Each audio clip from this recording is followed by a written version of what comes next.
నల్గొండ జిల్లా మిర్యాలగూడ మున్సిపల్ కార్యాలయంలో ఆందోళన నెలకొంది. చైర్మన్ తీరును నిరసిస్తూ కాంగ్రెస్ కౌన్సిలర్లు, వార్డు ఇన్ఛార్జీలు ఆందోళనకు దిగారు.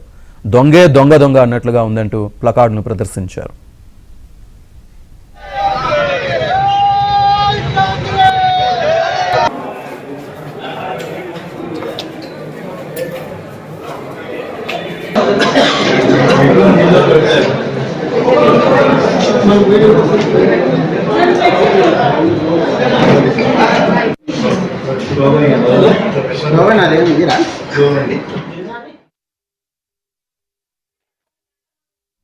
చైర్మన్ భార్గవ్ 15 ఏళ్లుగా ప్రత్యక్షంగా పరోక్షంగా పదవిలో ఉన్నారని కాంగ్రెస్ కౌన్సిలర్లు తెలిపారు.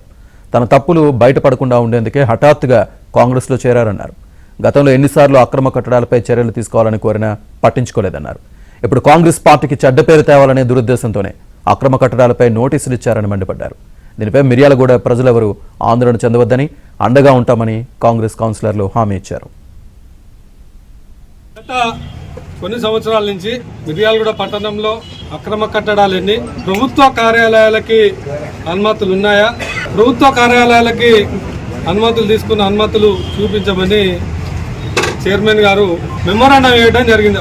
గత 15 సంవత్సరాల నుంచి కూడా అధికారంలో ఉన్నది అతనే చైర్మన్. దీనికంటే ముందు అతని భార్య చైర్మన్, అంతకంటే ముందు ఇతని అనియుడు చైర్మన్.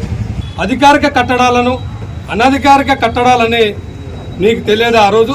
ఈరోజు మీరు ఈ విధమైన నోటీసులు ఇవ్వటానికి, అధికారులకి ప్రశ్నలు అడగటానికి మీరు ఒక చైర్మన్గా ఉండి పట్టణ ప్రజలకు మీరు ఏ విధమైన సంకేతం ఇద్దామనుకుంటున్నారు?